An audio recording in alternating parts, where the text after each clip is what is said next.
Kreatywność to jest rzecz, którą bardzo trudno zmierzyć, tak się wydaje. Tymczasem Amerykanie, oni dobrze sobie z tym radzą, wymyślili pewien koncept. Czyli w zasadzie te umiejętności, które i dzieci, i nauczyciele nabywają podczas Destination Imagination, one są w pewien sposób uniwersalne i daleko wykraczają jakby poza te ramy. Szycie na maszynie, nie wiem, piłowanie piłą. Kiedyś to się robiło z tatą, z mamą, a dzisiaj właściwie nie ma za bardzo okazji. Właściwie jest takim wstępem do przyszłego sukcesu, na przykład w biznesie, bo to uczy i rywalizacji, i współpracy, i umiejętności tworzenia własnych, indywidualnych projektów. Dzieci się muszą dowiedzieć, co jest ich słabą stroną, po to, żeby móc docenić drugiego. Kreatywność karmi się wiedzą. Nie da się po prostu być twórczym, być kreatywnym, po prostu nie mając żadnej wiedzy. Dzieci zajęte mają zajętą głowę, a dzieci które mają zajętą głowę, dobrze funkcjonują. Taka praca drużynowa nad konkretnym wyzwaniem są bardzo potrzebne, żeby dzieci po prostu były nam dla społeczeństwa zdrowe psychicznie. To znaczy dla mojego mózgu to już będą pewne połączenia wypracowane, że problemy się rozwiązuje, a nie unika ich. Absolwenci tego programu bardzo często podkreślają, że umiejętność, z której najbardziej są dumni, to jest nabycie odwagi. To znaczy nie boją się wyzwań. Stają przed nimi i nie truchleją ze strachu.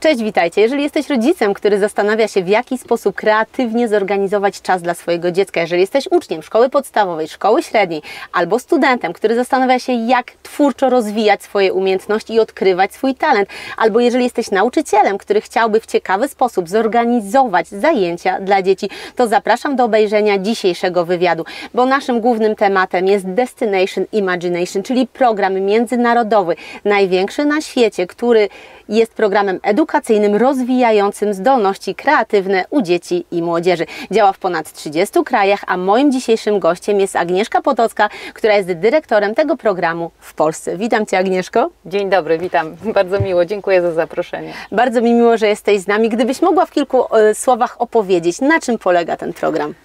W paru słowach to chyba się nie da, bo to już byłyby dwa, to już powiedzieliśmy. Rzeczywiście rozwija kreatywność. Ten program istnieje już na całym świecie 25 lat. W Polsce obecny jest od 19, czyli dosyć ma długą historię. Kreatywność to jest rzecz, którą bardzo trudno zmierzyć, tak się wydaje.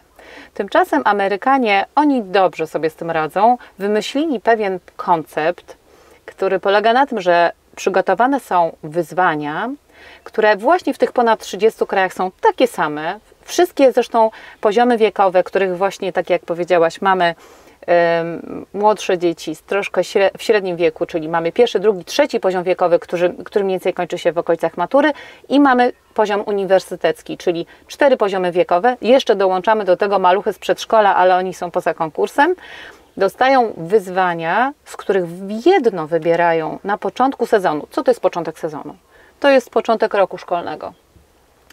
Pracują razem z trenerem. W każdym razie drużyna, bo to jest zajęcie drużynowe, wybiera na początku sezonu jeden z 6 różnych wyzwań i pracuje do czasu olimpiady, która odbywa się wiosną, czyli mają mniej więcej pół roku na to, żeby przygotować swój pomysł na rozwiązanie tego wyzwania. Jakie to są wyzwania? Bo pewnie się zaraz pojawi to pytanie. Już mówię. Tych wyzwań jest 6. Wszystkie są na swój sposób interdyscyplinarne. To znaczy każda wiedza, każda umiejętność bardzo się w drużynie, która tworzy rozwiązanie, przydaje, bo wyzwania są techniczne, konstrukcyjne, artystyczne, improwizacyjne, społeczne i naukowe. Kreatywność karmi się wiedzą. Nie da się po prostu być twórczym, być kreatywnym, po prostu nie mając żadnej wiedzy. To jest dlatego właśnie ciekawy program jako uzupełnienie szkoły, ponieważ tam bardzo często zdobywamy różne informacje bardziej, tak, niż wiedzę. Informacje, które potem próbujemy łączyć. To nie jest tylko kwestia tego, że w wyzwaniu korzystamy z wiedzy, którą już mamy. No bo wydawałoby się, że jeżeli to jest poziom wiekowy, no to korzystamy z wiedzy, którą na przykład mamy ze szkoły. Wcale tak nie jest.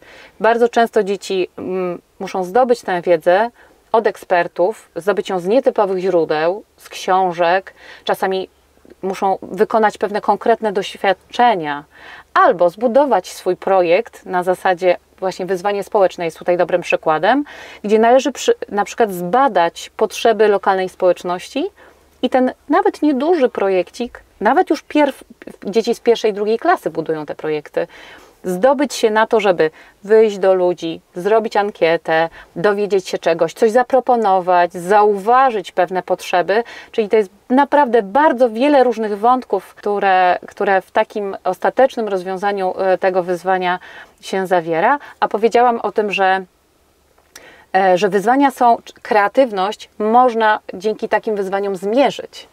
Jak to zrobić? No bo to się wydaje, no jak to? Porównać ten obraz lepszy czy ten obraz lepszy?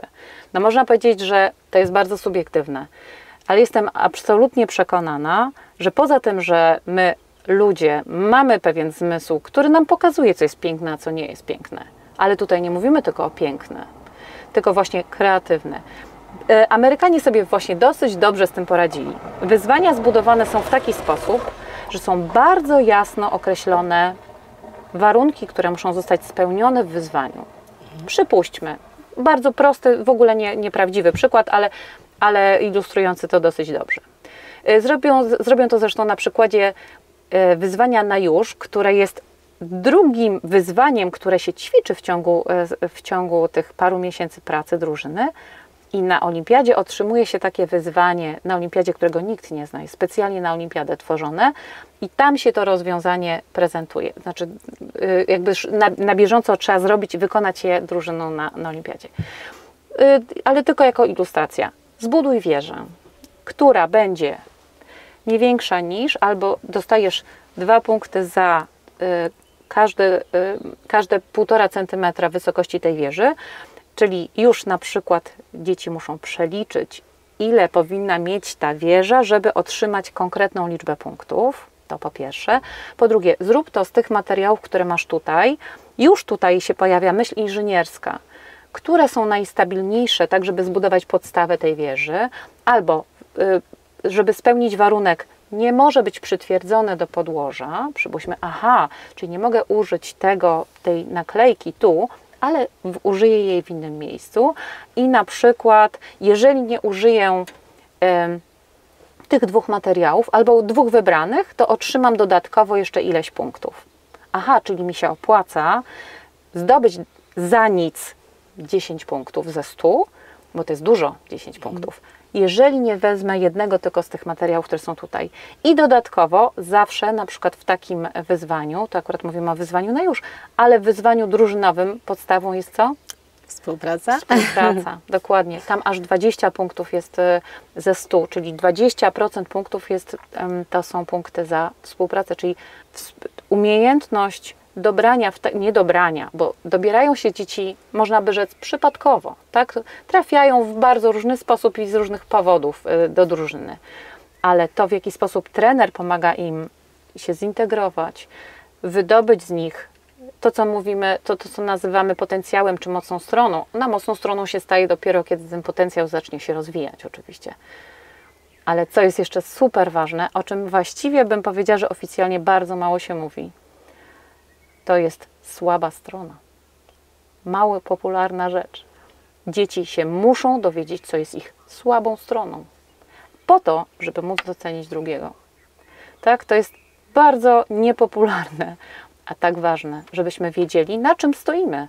Pokora prawdziwa polega na tym, że ja wiem, co jest moją mocną stroną i wiem, co jest moją słabą stroną. Czyli z tego, co powiedziałaś, wynika, że to jest program dla każdego dziecka, bo być może ktoś się zastanawiał, że to dziecko, które uczestniczy w tym programie, musi być jakoś wyjątkowo utalentowane, ale to się okazuje, że chyba najważniejsze są chęci, bo w ramach programu to dziecko też może się wiele po prostu nauczyć i nie tylko o sobie, ale o świecie i o innych, więc chyba jedynym kryterium jest chęć uczestnictwa, taka prawdziwa.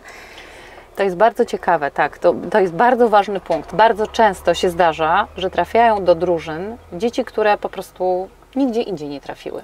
Ani na konie, ani nie są utalentowane w pływaniu, ani w szkole muzycznej. Chociaż oczywiście nie mówię, że takich nie ma, są oczywiście i takie, tylko te zazwyczaj są też bardzo zajęte. Natomiast tu trafiają dzieci bardzo różne, nawet i coraz więcej jest dzieci, które mają na przykład orzeczenia i którym jest trudno zabłysnąć, powiedzmy sobie tak szczerze, w dzisiejszym świecie. Wszyscy wiedzą, że one są, tylko nie ma dla nich pomysłu. I okazuje się, że tak naprawdę tu jest przestrzeń właśnie dla każdego, i to jest w ogóle niezwykłe, tu, ponieważ nie ma de facto oceny. W trakcie zajęć po prostu dzieci się uczą, nabywają różnych umiejętności, gdzie każdy pewnie większość tych rzeczy robi po raz pierwszy, typu szycie na maszynie, nie wiem, piłowanie piłą. Kiedyś to się robiło z tatą, z mamą, a dzisiaj właściwie nie ma za bardzo okazji. A tu wszystko od początku, od pomysłu, pierwszego słowa i całego scenariusza, który będzie potem przedstawieniem, które się zaprezentuje przed ekspertami, postroje.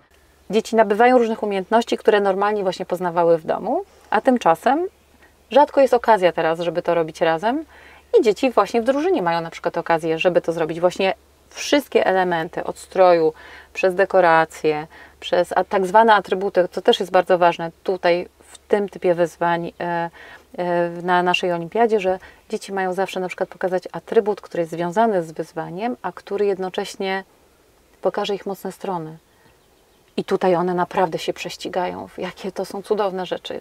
Poza niezwykłymi strojami, które zachwycają, makijażem, układem choreograficznym, całe przedstawienie napisane wierszem, zaśpiewana piosenka, zrobiony samodzielnie instrument, który wydaje bardzo nietypowe dźwięki, jakieś, nie wiem, zaprogramowane urządzenie, które wykonuje jakieś zadanie. Tak? To są rzeczy tak zachwycające, że eksperci po prostu widzę, że nieraz mają naprawdę, zawsze chodzi o to, żeby był jakiś efekt, wow, tak? Ale oni naprawdę często mówią, nie wpadłbym na to, nie wiem, a przecież widzą setki przedstawień, tak? Przez lata mamy ekspertów, którzy są od samego początku, czyli od 19 lat w Destination Imagination i oni mówią, że ciągle się zachwycają, że ciągle widzą, że nigdy nie ma dwóch takich samych pomysłów.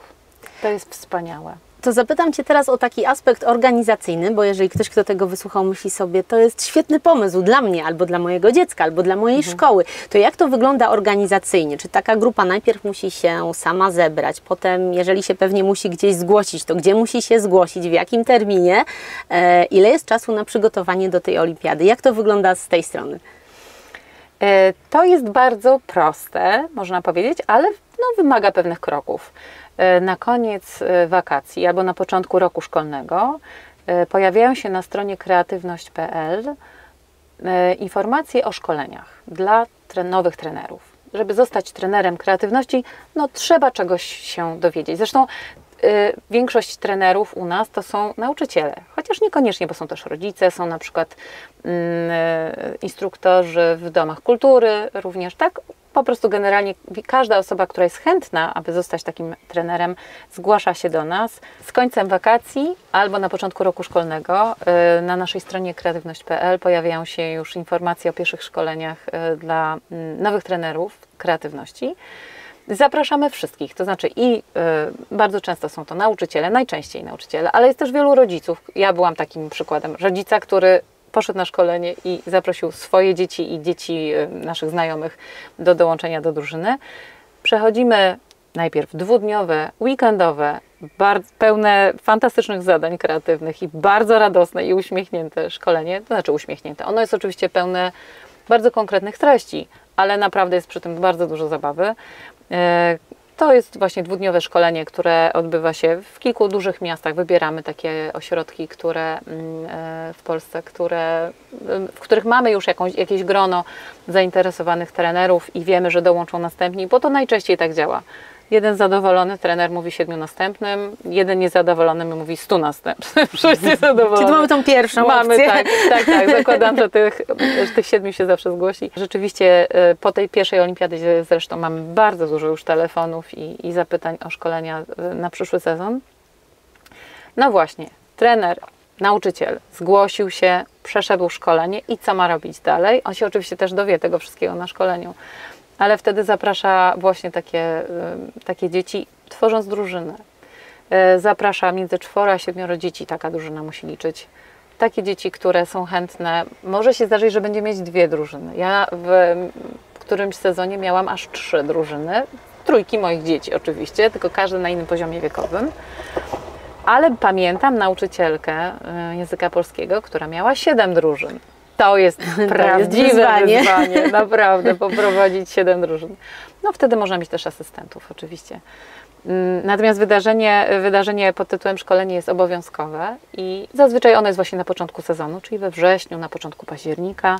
Potem otrzymuje się taki pakiet, który jest materiałami do pracy przez cały sezon. To jest kilkaset stron, także tak brzmi to grubo, ale prawda jest taka, że no po prostu każde wyzwanie, a jest ich 6, jak powiedziałam wcześniej, jest opisane na tam powiedzmy 20 stronach.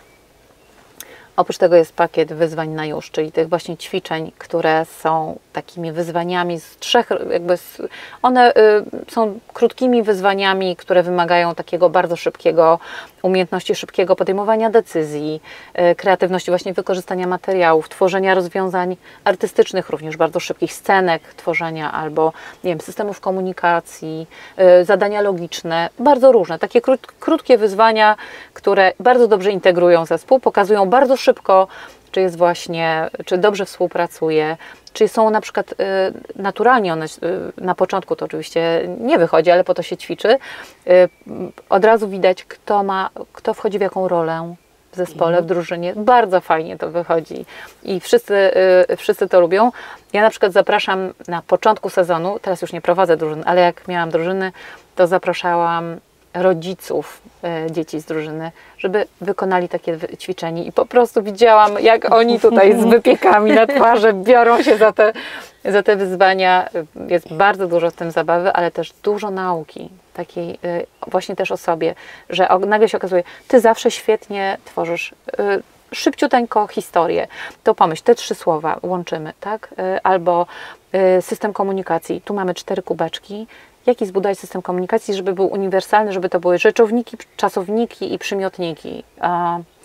Albo na przykład jak rozróżnić zwierzęta bez używania dźwięków i tak dalej. Więc no, bardzo, bardzo różne są te zadania. Przepraszam, bo mówiłam o pakiecie. Pakiet jest właśnie bardzo ważną rzeczą i tam są tego typu rzeczy zawarte do ćwiczenia przez cały sezon. Oprócz tego jest kreatywnik, czyli taki pomocnik do tego, jakimi zabawami, jakimi ćwiczeniami pracować nad tym właśnie, żeby ćwiczenia szły jakby pobudzały tę kreatywność. Czyli co? Czyli przede wszystkim bazując właśnie na tej wiedzy, o której powiedziałam wcześniej, na pewnych danych, które mamy, na informacjach, które się zdobywa, tworzyły z tego rzecz nową, oryginalną i przekształcając to, co już wiemy. Nam się wydaje, że kreatywne to jest jakiś, nie wiem, powiedzmy w sztuce jakiś maziej. Abstrakcja. Mhm. Nie, okazuje się, że samo przetworzenie jest już czymś twórczym i kreatywnym.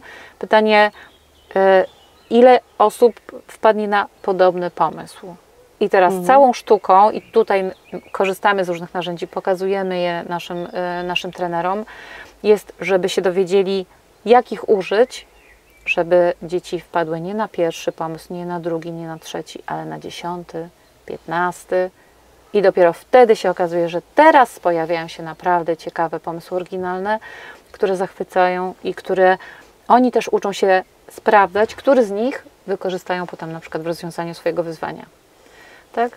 Więc znowu wrócę do pakietu, bo to jest bardzo szeroki materiał, tam jest pakiet do pracy kreatywnej, taki materiał dla trenera. Są różne ćwiczenia, są scenariusze zajęć, tak żeby pierwsze i ostatnie się bardzo różnią, prawda? Żeby pokazać, co na początku zrobić, kiedy drużyna jeszcze nie jest zgrana, kiedy dzieci się nie znają, kiedy rywalizują, co zrobić, kiedy się pojawia konflikt, bo to jest typowe też przy tak zwanym procesie zespołowym, drużynowym, że tam są różne etapy działania tej drużyny. Jak doprowadzić do tego, żeby dzieło było skończone, przy czym za każdym razem trener musi pamiętać, że całe dzieło jest dziełem drużyny. Tu stawiamy bardzo na samodzielność, wręcz nalegamy, bo kiedyś tak nie było jeszcze, jak ja byłam trenerem, ale widzę, że po jakimś czasie to zaczęło być potrzebne bardzo, żeby rodzice podpisywali na początku sezonu deklarację samodzielności drużyny. Oni podpisują, że oni nie będą pomagają, w proces tak? twórczy. Oczywiście rozmowy są potrzebne, bo one też są jakimś źródłem dla tych dzieci jakichś informacji, ale nie rozwiązania. Czyli jeżeli ja mam się do rozwiązania nauczyć inaczej, wypiłować jakiś kształt ze sklejki, to tata mi tego nie wytnie, ale nauczy mnie obsługi piły na przykład. Albo zawiezie mnie do sklepu i ja powiem, tato, potrzebuję tego materiału. I kupuję cały materiał, a nie zamawiam w sklepie wycięcie według kształtu, który dam, prawda? Uczę się całego procesu, co jest potrzebne od A do Z, żeby osiągnąć dany efekt. I co więcej, ponieważ to jest wiele miesięcy pracy, jest ileś prototypów, jest ileś prób podejmowanych, jest ileś błędów, co jak wiemy, w szkole po pierwsze nie ma czasu na błędy.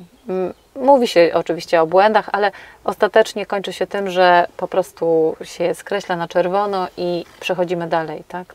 Nagradzana jest właściwie tylko sukces. Nie mówię, żeby nagradzać błędy. Uważam, że to jest może przesada, nagradzanie błędów, ale bardzo jest ważne, żeby pozwolić się troszeczkę pomylić.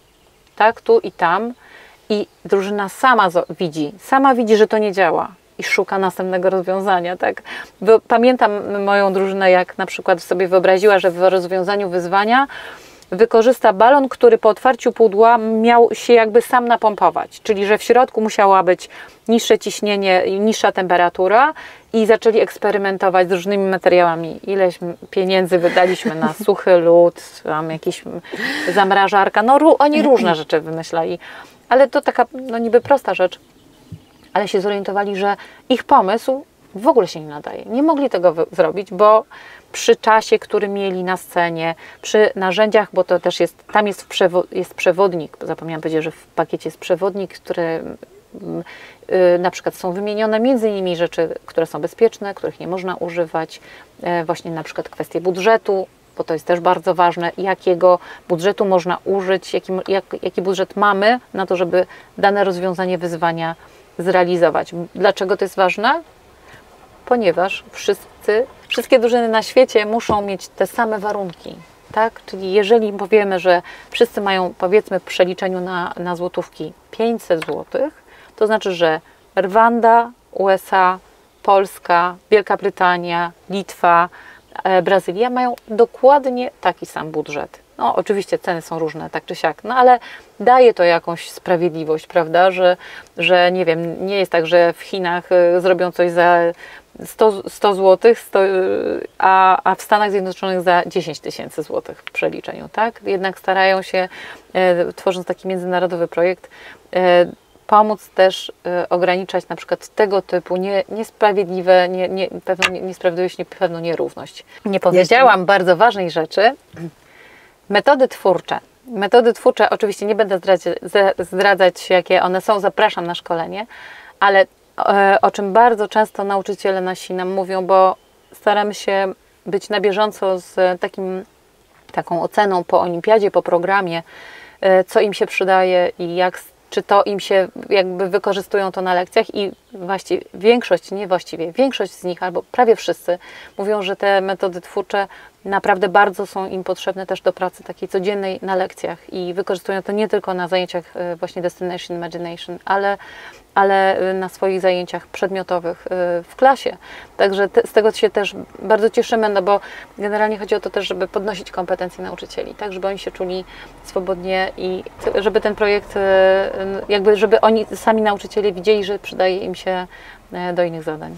Czyli w zasadzie te umiejętności, które i dzieci, i nauczyciele nabywają podczas Destination Imagination, one są w pewien sposób uniwersalne i daleko wykraczają jakby poza te ramy i olimpiady i tych spotkań, bo i nauczyciel otrzymuje narzędzia do pracy z uczniami, na przykład na innych przedmiotach czy innych zajęciach, i uczeń otrzymuje narzędzie w postaci jakby swojego już kreatywnego umysłu i do nauki, i do pracy, więc w żaden sposób to nie jest czas zmarnowany, w sensie poświęcony na coś innego, że na przykład rodzic powie, słuchaj, teraz mógłbyś się pouczyć polskiego albo historii, a nie iść na tę olimpiadę, bo to jest jakby odwrotnie, że dzięki temu, że on ten czas poświęci na kreatywne myślenie, to tak myślę sobie, że po prostu wszystkiego innego nauczy się szybciej, nauczy się lepiej, bo jego mózg po prostu będzie lepiej pracował. To dziękuję za to pytanie, to jest bardzo, bardzo ważna kwestia. Można by powiedzieć, że gra w tenisa jest tylko grą w tenisa. To na pewno Iga Świątek nam powie, że tak nie jest, prawda? Bo owszem, ma pewne bardzo konkretne umiejętności, ale wiemy, że jak musiała pracować nad swoim charakterem, żeby osiągnąć taki sukces. Tyle, że ona jest jedna. A tu mamy szansę zaprosić naprawdę bardzo dużo dzieci, bardzo dużo młodzieży, bardzo dużo nauczycieli, w ogóle osób, jak najwięcej, żeby nabyły umiejętności, które rzeczywiście pomagają. No nie wiem nawet, czy jest w czymś, czym nie pomagają tak naprawdę. Nawet myślę, że gotowanie zupy może się udać lepiej, dlatego że na przykład uczymy się dobrej współpracy, tak? Albo jasnego czytania instrukcji. Bo wyzwanie, gdzie mamy mało czasu, wymaga od nas bardzo jasnego i szybkiego zrozumienia, czego się od nas wymaga, przypuśćmy, tak? Po prostu na każdym polu widzę, też po swoich dzieciach, ale też po młodzieży, z którą rozmawiam, która jest właśnie tych, którzy są już absolwentami tego projektu, a chcę zaznaczyć, że na całym świecie jest ich 1,5 miliona, mniej więcej. Także to jest naprawdę duże grono ludzi.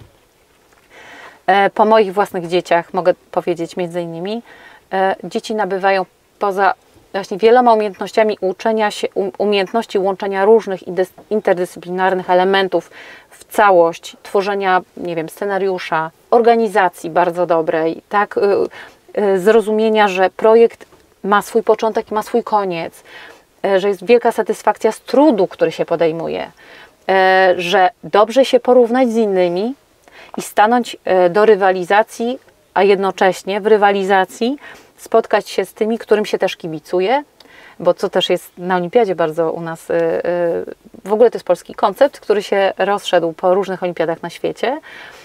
Jest coś takiego jak drużyna bliźniacza, czyli wyzwanie, które się robi z inną drużyną, która rywalizuje ze mną. Czyli z jednej strony rywalizujemy, a z drugiej strony uczymy się współpracy z tym, kto tak naprawdę mógłby być dla nas, no właśnie, jakimś konkurentem, prawda? Więc to też jest bardzo ważne, że podkreślamy też ten aspekt. Uczą się dzieci na przykład odwagi. Satysfakcja, którą wynoszą z realizowania też samodzielnie zadania, samodzielnie, ale w drużynie, bo często na przykład projekty szkolne, i to doświadczały też moje dzieci tego, niestety często, w cudzysłowie i tak kolokwialnie mówiąc, wiszą na jednej osobie, która jest bardziej pilna i która jest bardziej pracowita, a inne dzieci z tego korzystają tylko przyklejone imieniem i nazwiskiem do tego projektu. Tutaj się tego nie da zrobić jedną osobą. Dlatego widać, że im ten zespół jest szerszy, zamiast 4 jest 5, 6, każdy ma co robić, to tym bardziej poza pracą zespołową okazuje się, że właśnie każdy ma swoje miejsce, każdy ma swoje zadanie. Zachwycające są właśnie te efekty, gdzie każdy na koniec przed ekspertami, prezentując swoje przedstawienie, opowiada, co zrobił sam. Co zrobiliśmy razem. My z Zuzią malowałyśmy to i doczepiałyśmy 2 tygodnie te kryształki do tego zegara świetlnego, cokolwiek to by było, prawda? I łamałyśmy te płyty i cięłyśmy i proszę zobaczyć, ile mam jeszcze tutaj plasterków ponaklejanych, bo żeśmy się... i tak dalej. I dzieci po prostu wchodzą z pełną po prostu całym ciałem, całą duszą, całym swoim rozumem opowiadają o tym, co zrobiły samodzielnie. To jest coś tak nieprawdopodobnego. Także im jest potem, jako dorosłym, też łatwiej, bo podejmują wyzwania, nie umieją dzisiaj, ale wiedzą, że można się nauczyć i nie boją się tego. I wchodzą. Dokładnie też o tym pomyślałam, że to pomaga nie tylko w ich procesie edukacji, na tym etapie, na którym są, ale Tak. właściwie jest takim wstępem do przyszłego sukcesu, na przykład w biznesie, bo to uczy i rywalizacji, i współpracy, i umiejętności tworzenia własnych, indywidualnych projektów i takiej pokory wobec projektów innych, że ktoś może być lepszy, ale to w takim razie ja będę współpracował, bo może ja dam coś od siebie i jemu pomogę, a on pomoże mi i tak dalej, więc to jest w zasadzie taki wstęp do przyszłego sukcesu w jakiejś dziedzinie. Tak, przy czym sukces jakby mierzy się różnymi miarami i jakby każda z tych rzeczy wymienionych przez Ciebie przed chwilą jest na swój sposób już sukcesem, prawda? Że to jest oczywiście, tutaj mamy możliwość wykorzystania wszystkich tych rzeczy, ale ostatecznie każda z tych rzeczy, czy umiem dobrze współpracować, czy właśnie potrafię dobrze czytać instrukcje, każda z nich już jest sukcesem. To, że potrafię szukać informacji, to, że się odważam wyjść i zadać pytanie, czasami jest już miarą jakiegoś sukcesu, pokonania pewnej mojej osobistej słabości na przykład, albo okazją do tego, żeby to zrobić, bo na co dzień na przykład nie mam powodu, żeby to robić i dowiadywać się różnych rzeczy. To jest po prostu zachwycające. Te wyzwania są też w taki sposób budowane, żeby ta interdyscyplinarność objawiła się w każdym z tych wyzwań. To znaczy, wyzwanie artystyczne, choć się tak nazywa, wydawałoby się, że same gwiazdy szkół muzycznych i baletowych na przykład się tam realizują. Wcale nie. Okazuje się, że w każdym z tych wyzwań jest na przykład zawsze ukryty element techniczny, który trzeba. W związku z tym artystycznym duszom, jednak jest to dla nich wyzwanie, trzeba go zrealizować, tak? Dowiedzieć się czegoś z działań, nie wiem, fizycznych, związanych z chemią, dowiedzieć się czegoś o działaniu na przykład nietypowej farby. To mieliśmy w tym roku wspaniałą drużynę, która była z nami w Stanach Zjednoczonych na olimpiadzie, bo jeszcze o tym nie opowiedziałam, że Polska Olimpiada, która odbywa się powiedzmy w marcu, jest tylko etapem, można powiedzieć, znaczy jest skończonym etapem dla bardzo wielu drużyn, ale te, które wygrywają, zdobywają pierwsze miejsce w swoim wyzwaniu i w swoim poziomie wiekowym, mają prawo reprezentowania Polski na Global Finals. To opowiedzmy o tym, bo możemy być dumni z naszych drużyn, bo w ciągu wielu lat zdobyliście naprawdę wiele wysokich miejsc. Tak, bardzo się cieszymy teraz tymi ostatnimi sukcesami, bo one po 5-letniej przerwie związanej z zawieszeniem z powodu COVID-19 olimpiad. Sam program funkcjonował, ale olimpiady odbywały się w formule online. Nie przynosiły, znaczy oczywiście były na swój sposób sukcesem, bo się odbyły.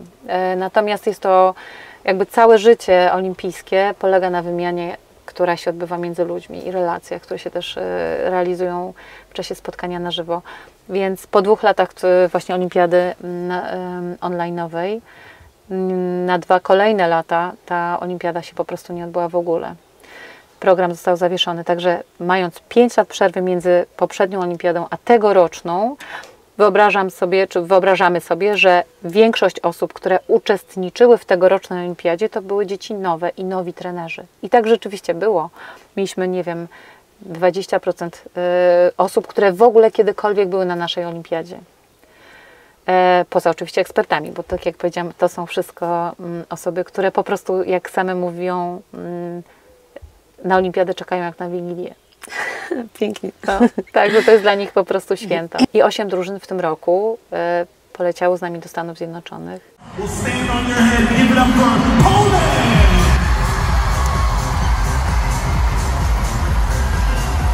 I aż 3 złote medale zdobyliśmy. Także to jest naprawdę wielka satysfakcja, wielki sukces, pokazujący, że mamy po prostu bardzo twórcze dzieci, że mamy bardzo mądrych nauczycieli, bardzo zaangażowanych, bo ja byłam pod ogromnym wrażeniem tych nauczycieli.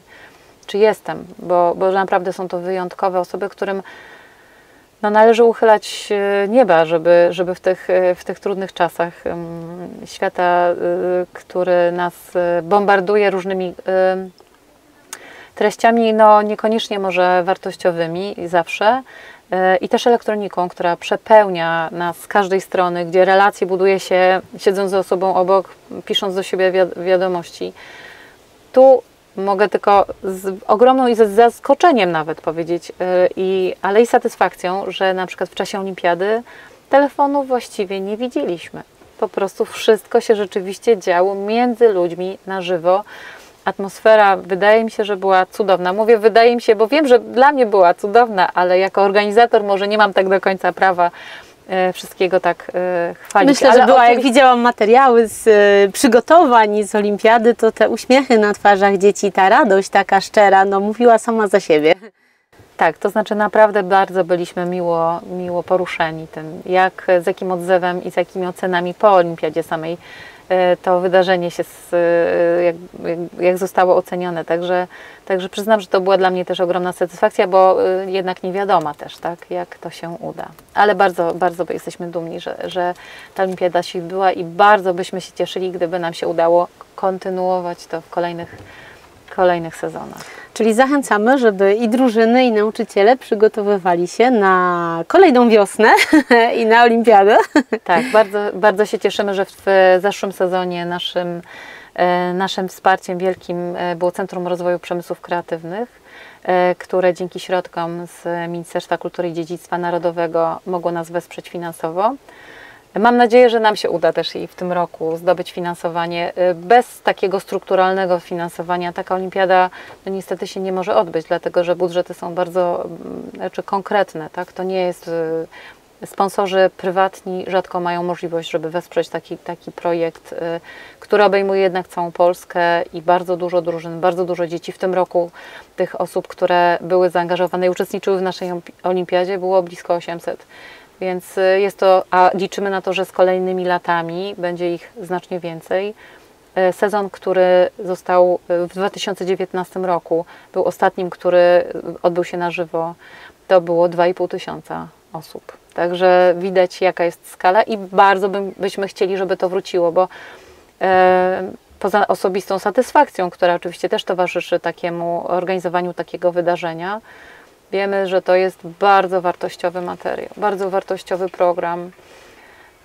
Tak jak wspomniałaś, który widać, że każda z umiejętności zdobytych, każdy klocuszeniek dodany do tego, czego dzieci się uczą, czy młodzież uczy się w szkole, to jest wartość dodana. I tu po prostu wypełniamy coś, czego i tak w szkole trochę jest, tak? Ale tu możemy dać bardzo, bardzo dużo. Także mam nadzieję, że nam się to uda kontynuować. Chciałam Cię zapytać jeszcze o tą współpracę, bo to jest niezwykle istotna umiejętność, zwłaszcza w dobie takiego indywidualizmu, gdzie i my jesteśmy uczeni, i nasze dzieci żyją w takim świecie, no, że Ty musisz być ważny, Ty musisz być lepszy niż inni, Ty będziesz z innymi porównywany. I to nie tylko jest w szkole, ale także później w pracy, w biznesie, w sporcie. Mamy sportowców wybitnych, indywidualistów najczęściej, no bo nie tylko, mamy też siatkarzy, ale często są to jednostki. Czyli jak to jest z tą współpracą? Współpraca jest... Można powiedzieć, że jest taką wartością w ogóle nadrzędną.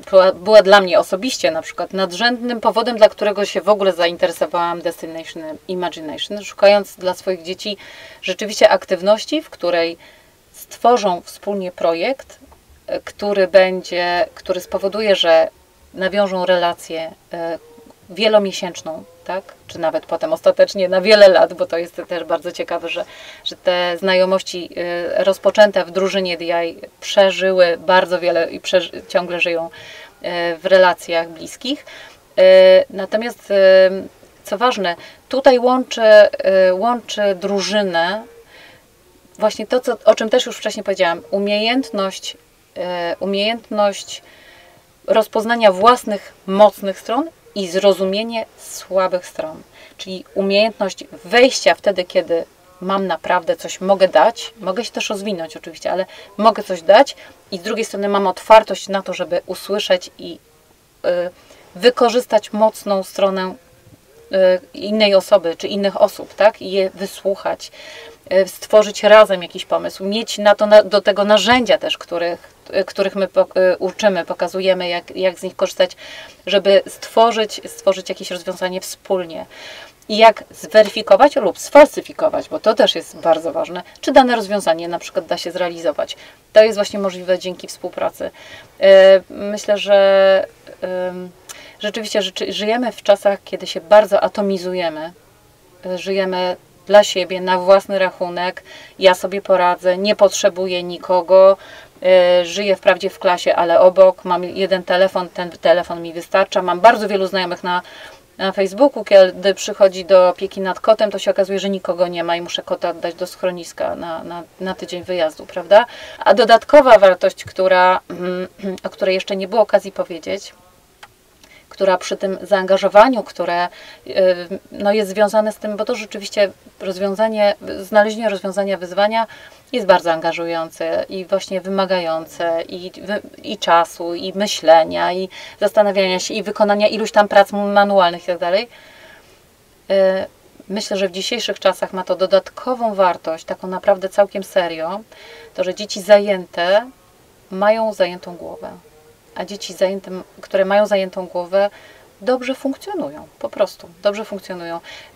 Spotkania w czasie takiej dużej konferencji Stop Smartphone pokazały, że tego typu narzędzia, bo można to nazwać narzędziem, taka praca drużynowa nad konkretnym wyzwaniem, są bardzo potrzebne, żeby dzieci po prostu były nam dla społeczeństwa zdrowe psychicznie. Wiemy, jak wiele złego się stało przez rozdzielenie dzieci w czasie, kiedy dzieci miały szkołę zdalną, kiedy nie spotykały się z rówieśnikami, nawet, nie wiem, bale się nie odbyły maturalne, matury odbyły się każdy w innej sali. No, myślę, że mamy dużo do nadrobienia i przyzwyczajenie do ekranu, przyzwyczajenie do telefonu komórkowego, który jest no, cały czas przyklejony niczym druga skóra. Myślę, że warto nad tym pracować, żeby to się nie stało normą. Żeby normą była dobra, zdrowa relacja i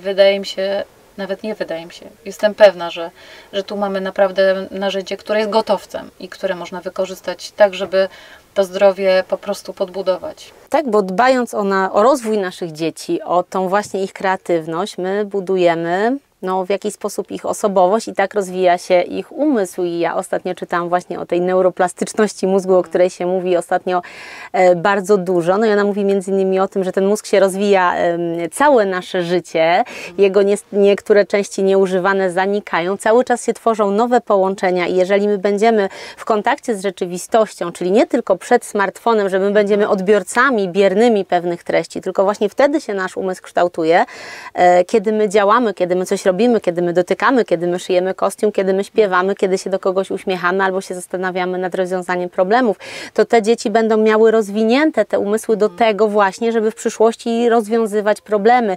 Te umysły nauczą się funkcjonować w taki sposób, bo raz, drugi, trzeci myślałem nad rozwiązaniem problemu, to czwarty, piąty albo jakiś późniejszy życiowy, naprawdę trudny problem, który będzie rzeczywiście życiowym wyzwaniem, będzie dla mnie, nie będzie mi tak bardzo obcy, to znaczy dla mojego mózgu to już będą pewne połączenia wypracowane, że problemy się rozwiązuje, a nie unika ich. To bardzo, bardzo ważna uwaga, tak? że kiedy uda nam się nawet bardzo małe wyzwania pokonać w środowisku bardzo przyjaznym z drugiej strony, tak? Takim, które właśnie, nie wiem, popełnienie błędu jest czymś naturalnym, normalnym. Mam po prostu przestrzeń doświadczalną, można by powiedzieć, idealną. I ona odbywa się właśnie w takiej atmosferze braku oceny. Sama ocena nie jest niczym złym, moim zdaniem. Też jest tutaj może taki trochę demon ocena. Jest demonizowana ta ocena. To jest jakby naturalne, że chcemy coś oceniać. Natomiast kiedy mamy rzeczywiście przetrenowane różne ścieżki i przede wszystkim możliwość sprawdzenia, że nawet jak dziś nie mam pomysłu, to za 10 minut, jutro jakiś pomysł mi przyjdzie do głowy i rozwiążemy wspólnie, wiem kogo poprosić o pomoc. To nagle jest wielka wartość i rzeczywiście słusznie, zgadzam się w 100%, że to, zresztą co ciekawe, absolwenci tego programu bardzo często podkreślają, że umiejętność, z której najbardziej są dumni, poza takimi praktycznymi, jak wbijanie gwoździ, właśnie to krojenie, czy tam szycie, czy coś, to jest nabycie odwagi. Oni bardzo często to podkreślają, że oni mają odwagę. To znaczy nie boją się wyzwań. Nie, stają przed nimi i nie truchleją ze strachu. Myślą, nie wiem jeszcze teraz, ale zaraz się dowiem. Zaraz będę szukać rozwiązania. Pójdę i zapytam. Poproszę kogoś o pomoc. Poszukam. Agnieszko, ja Ci bardzo dziękuję za wszystko, co tutaj powiedziałaś. To są bardzo cenne treści. Życzę Wam, życzę wszystkim uczestnikom wielu sukcesów, odkrywania takich nowych przestrzeni aktywności, gdzieś własnego talentu, własnego potencjału, który można właśnie bardzo kreatywnie wykorzystać. A dla Ciebie na zakończenie bardzo proszę taki drobiazg, ale już Ci pokazuję, co tutaj jest. To jest wykonana przez nas i sklejona przyczepka niewiadów, bo wywiad, przypomnę, nagrywamy w przerobionej przez nas studio nagraniowe kultowej polskiej przyczepce niewiadów, więc tu taka mała wersja dla przypomnienia. To jest jednocześnie podkładka na długopis. Tak, cudownie. Z logiem naszej fundacji. Bardzo proszę i coś słodkiego dla Ciebie, wykonane przez nas samodzielnie z napisem. Jeszcze raz bardzo Ci dziękuję, życzę wszystkiego dobrego. Zapraszam do następnych wywiadów. Pozdrawiam serdecznie. Bardzo dziękuję. Jeszcze tylko dodam, że to jest typowe kreatywne przetworzenie. Dziękujemy najmocniej. Bardzo dziękuję. Cudownie. Wszystkiego dobrego, do zobaczenia.